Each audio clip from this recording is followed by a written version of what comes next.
As secretive as she is evil, Lolth has taken great pains to remain as enigmatic as possible. Few lore masters are willing to explore the tenets of her worshippers, as rumors persist of foolhardy scholars delving deeply into the forbidden knowledge, only to vanish along with their research. Tread carefully. DC 15 Arcana check. Within the twisted cesspits of the abyss dwells a goddess of immense power and unimaginable wickedness. Even surrounded by the corrupt vastness of the abyss, Lolth, the demon queen of spiders, is a beacon of evil.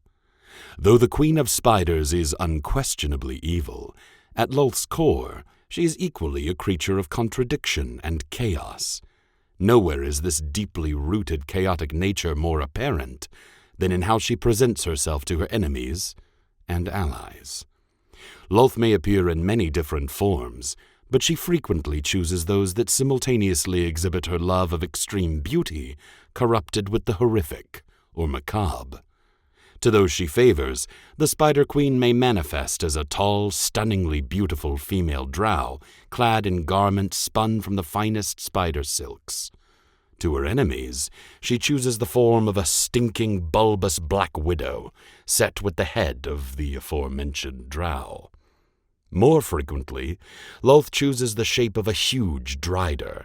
Her long, slender legs, sword-length fangs, thorax, and distended abdomen that of a black widow, while the upper torso bears the striking beauty of a female drow, adorned with 8 arms. This entire sight creating a strangely alluring incarnation. The drow of the Underdark comprise the vast majority of Lolth's worshippers. Her control over their civilization is complete, using fear and violence to place females at the pinnacle of society. While a scant few males are able to attain a measure of power, most drow males are considered little more than fodder for the machinations of the matriarchs.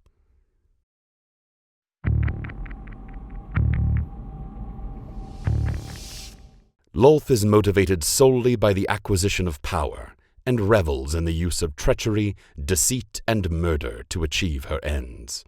The Spider Queen exhorts her worshippers to use the same ruthless tactics to ascend the societal hierarchy and resolve personal disputes. Among the drow, Lolth's influence is both profound and destructive. Her manipulations often plunge their society into chaos, setting them back centuries, but by turning drow against drow, she culls the weak and keeps the race strong. However, Lolth's love of chaos and destruction is not indiscriminate. She detests poorly planned or heavy-handed conflicts that lead to wars of attrition. When the drow mass their armies, Lolth expects them to be used in a quick, decisive strike. Histories abound with tales of cities toppling overnight, their populations put to the sword, or simply vanishing without a shred of evidence of who is responsible. Drow who rise to prominence through ruthless subterfuge or masterfully planned, swift, and overwhelming force earn Lolth's favor. The Spider Queen's terrifying reputation is well-deserved, but to those who have earned her favor, she can be kind, if not loving. As befitting her chaotic nature, Lolth is said to have even extended her influence to benefit enemies of the drow. Nurturing those heroes that she believes would create a challenge for her worshippers, the Spider Queen orchestrates events to put the two combatants on a collision course.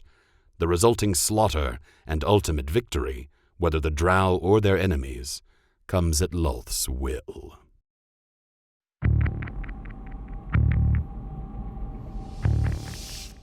Though Lolth is preeminent among the drow pantheon, she must remain ever vigilant to maintain her throne. Gods of the drow pantheon constantly jockey for position, seeking to subvert their rivals and secure the loyalty of dark elf worshippers. Open conflict between the deities is rare, but the gods frequently snipe at one another covertly. When war does erupt, battles are typically fought between worshippers, rather than the gods themselves. The Spider Queen has warred and allied with each of the drow gods at one time or another. Even her own children, Veyron and Illustre, are not immune from Lolth's scheming. Through painful experience, each of her children have learned to tread carefully when dealing with their mother. Illustre, in particular, drew the ire of the Spider Queen for standing as a bulwark against Lolth's evil. Illustre strove to assist Drow, who wished to break free from Lolth's oppression and return to the surface world. Lolth orchestrates her schemes from the 66th layer of the Abyss. Aptly named the Demon Web, the layer is zigzagged by a mosaic of overlapping pathways that, from a distance, appear to be a massive spider web.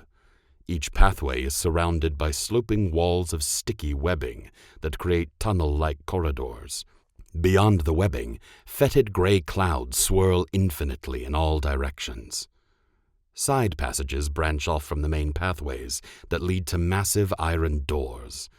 Each of these portals leads to demiplanes and the material plane, where Lolth maneuvers and plots to assert her dominance. Many of these doorways lead to worlds where the Spider Queen's minions hold complete mastery over the denizens. Worse yet, the Demon Web is infested with the most powerful and loyal of Lolth's followers. Among this cadre are legions of dark elves, demons, and her most feared servants, the Yochlol.